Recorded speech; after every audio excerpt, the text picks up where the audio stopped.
रात आधी से ज्यादा बीत चुकी थी। सारा शहर अंधेरे और सन्नाटे की आगोश में था। शहर का अनाथालय अंधेरे में डूबा हुआ था। वहाँ का चौकीदार भी नींद में ऊँघ रहा था। अनाथालय में एक साया धीरे धीरे बाहर के गेट की ओर बढ़ रहा था। गेट पर पहुंचकर वो साया गेट पर चढ़ गया और दूसरी तरफ कूद पड़ा। उसके कूदने की आवाज से चौकीदार हड़बड़ा कर उठा और चिल्लाया, कौन है? कौन है? उस साये ने कोई जवाब नहीं दिया और सड़क की तरफ दौड़ लगा दी। चौकीदार समझ गया कि अनाथालय का कोई लड़का भागने की कोशिश कर रहा है। वो जोर जोर से सीटी बजाने लगा। सीटी की आवाज से अनाथालय के दूसरे लोग भी जाग गए, मगर तब तक वो लड़का काफी दूर निकल चुका था। उस भागने वाले लड़के का नाम सचिन था। उसकी उम्र 12 साल थी। भागते भागते वो रेलवे स्टेशन पहुंच गया। वहां दिल्ली जाने वाली ट्रेन रुकी हुई थी। लड़का उसी ट्रेन में चढ़ गया। ट्रेन में सब लोग सोए हुए थे। केवल एक अधेड़ उम्र का आदमी जगा हुआ था। क्यों बे छोकरे, घर से भागा है क्या? नहीं, घर से नहीं, अनाथालय से भागा हूँ। क्यों, ऐसी क्या बात हो गई जो इतनी रात को भाग आया है, हैं? क्योंकि वो अनाथालय नहीं, कसाई खाना था। वहाँ दिन भर हमसे जानवरों की तरह काम करवाया जाता था। छोटी छोटी गलतियों पर बेंच से पीटा जाता था। कभी कभी तो दिन भर हमें खाना भी नहीं दिया जाता था और मार पड़ती थी सो अलग। ओह, तो अब क्या सोचा है? कहाँ जाएगा? क्या करेगा? जहाँ रास्ते ले जाएं। इस तरह सचिन और वो आदमी बातें करते रहे और ट्रेन अपनी मंजिल की ओर बढ़ती गई। सुबह ट्रेन दिल्ली पहुंच गई। चल भाई, अपना स्टेशन तो आ गया, हम चलते हैं, तू अपना ख्याल रखना। इतना कहकर वो आदमी वहाँ से चला गया, मगर सचिन स्टेशन पर ही रुक गया। दिल्ली तो पहुंच गया, अब यहाँ क्या करूं? तभी उसकी नजर कुछ और लड़कों पर पड़ी। उनकी उम्र भी सचिन जितनी ही थी। वो सब स्टेशन पर बिखरी प्लास्टिक की बोतलों को जमा कर रहे थे। मैं भी इन बोतलों को जमा करके बेचूंगा।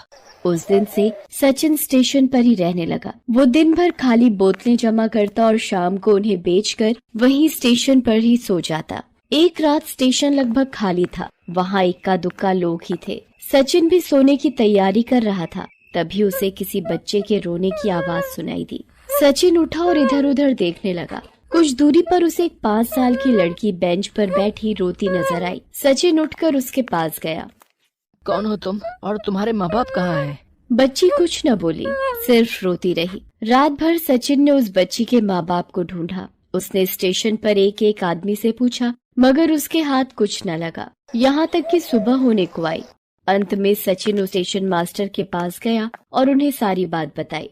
अरे, ऐसे बच्चे यहाँ कई बार मिले हैं। इन्हीं के माँ बाप इन्हें यहाँ छोड़ जाते हैं। कमबख्त बच्चे तो पैदा कर लेते हैं मगर पाल नहीं सकते, तो यहाँ छोड़कर चले जाते हैं और हमारी मुसीबत बढ़ाते हैं। मैं पुलिस को फोन कर देता हूँ, वही आकर इस बच्ची को अनाथालय में भर्ती करवा देगी। अनाथालय का नाम सुनते ही सचिन भीतर तक कांप गया। उसे अपने अनाथालय के दिन याद आ गए। अगर मैंने इस बच्ची को यहाँ छोड़ा तो ये लोग इसे अनाथालय में छोड़ आएंगे और वहाँ न जाने इस मासूम के साथ कैसा सलूक होगा। नहीं, मैं इस बच्ची को यहाँ नहीं छोड़ूंगा। इतना सोचकर सचिन उस बच्ची को लेकर चुपके से वहाँ से निकल गया। सुबह के 10 बज गए थे। सचिन चला जा रहा था। तभी बच्ची ने कहा, भूख लगी है। सचिन ने अपनी जेब टटोली। कुल 20 ही रुपए थे। बच्ची को लिए वो एक कुलचे वाले के पास गया और उस बच्ची को 1 प्लेट कुलचा दिलवाया। बच्ची कुलचा खाते हुए सचिन से बोली, भैया तुम भी खाओ, तुमको भी भूख लगी होगी ना, लो मैं तुमको खिलाती हूँ। इतना कहकर बच्ची सचिन को खिलाने लगी। सचिन की आंखों में आंसू आ गए। इतने प्यार और अपनेपन से आज पहली बार किसी ने उसे बुलाया था। बच्ची के मुंह से अपने लिए भैया शब्द सुनकर उसके दिल को बहुत सुकून मिला था।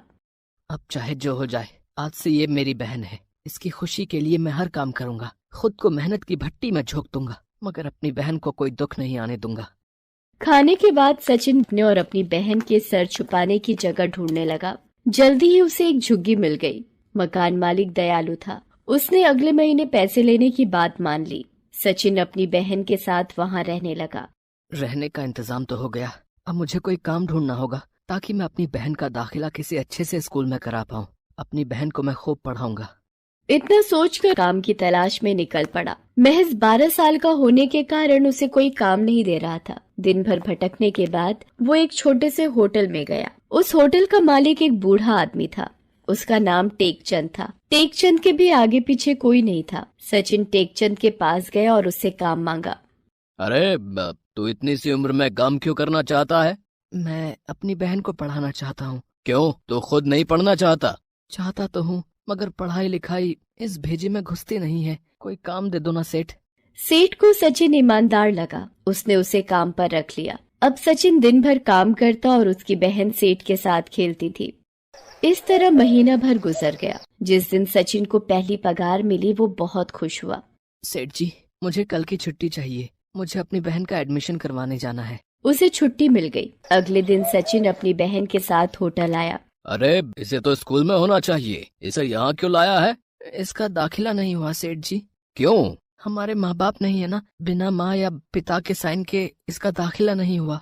अरे एक साइन नहीं हुआ तो क्या इसकी पढ़ाई रुक जाएगी? चल मैं चलता हूँ स्कूल, मैं बनूंगा तुम्हारा गार्जियन। देखते हैं दाखिला कैसे नहीं मिलता।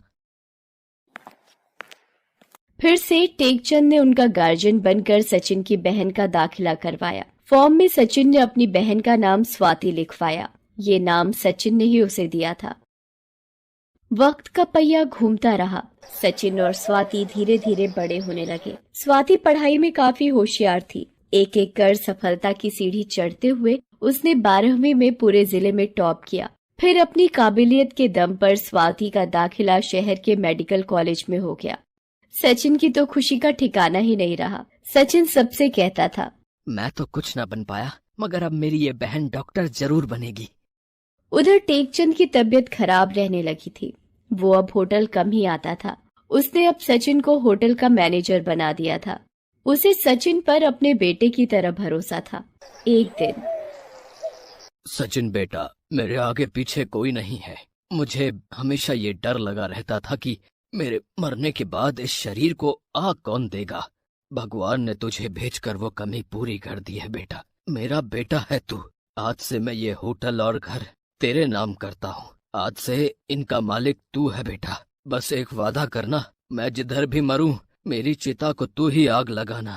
सचिन की आंख भर आई और गला भर्रा गया। वो कुछ बोल नहीं सका। तकदीर भी कितनी अजीब होती है। जब नहीं था तो कोई नहीं था, अब मिले तो बहन और पिता दोनों मिल गए। इस घटना के कुछ दिनों के बाद टेकचंद का देहांत हो गया। टेकचंद का अंतिम संस्कार करने के बाद सचिन ने होटल का धंधा संभाला। उसने देखा कि छोटा होटल होने के कारण यहाँ ज्यादा लोग नहीं आते, इसलिए उसने बैंक से लोन लेकर पहले होटल को सजाया संवारा। उसने होटल की काया ही पलट दी। अब वो कोई छोटा मोटा होटल नहीं रहा, बल्कि शहर का जाना माना रेस्टोरेंट बन गया। इसके बाद तो सचिन सफलता की सीढ़ियां चढ़ता गया और फिर कुछ ही सालों में उसने टेकचंद होटल एंड रेस्टोरेंट्स के नाम से शहर और आसपास कई सारे होटल्स की चेन खड़ी कर शहर का जाना माना रईस बन गया। किसने सोचा था कि अनाथालय से भागने वाला वो 2 हाथ का छोकरा सारे शहर पर राज करेगा। उधर स्वाति की मेडिकल की पढ़ाई भी पूरी हो गई और उसने अपने पूरे बैच में टॉप किया था। उस दिन स्वाति को इनाम मिलना था। सारा हॉल लोगों से भरा हुआ था। कॉलेज के डीन ने स्वाति को सम्मानित किया। आज मुझे मिले इस इनाम की हकदार सिर्फ मैं नहीं, बल्कि मेरे भैया सचिन भी हैं। अगर उस दिन भैया मुझे स्टेशन से नहीं उठाते तो ना जाने आज मैं कहाँ होती। फिर स्वाति लोगों को अपनी सारी कहानी सुनाती है और अंत में कहती है, अगर भैया चाहते तो मुझे वहीं अनाथालय जाने के लिए छोड़ सकते थे, मगर नहीं, उन्होंने मेरा हाथ थामे रखा। सारी जिंदगी तकलीफों का सामना करते रहे, मगर मुझे किसी चीज की कमी महसूस नहीं होने दी। भगवान हर जगह नहीं जा सकते, इसलिए उन्होंने मेरे सचिन भैया जैसे फरिश्तों को बनाया जो उनकी कमी को पूरा कर सके। बस इसके आगे मुझे और कुछ नहीं कहना है। सारा हॉल तालियों की गड़गड़ाहट से गूंज उठा। लोगों की भीड़ में बैठे सचिन का सर गर्व से और ऊंचा हो गया।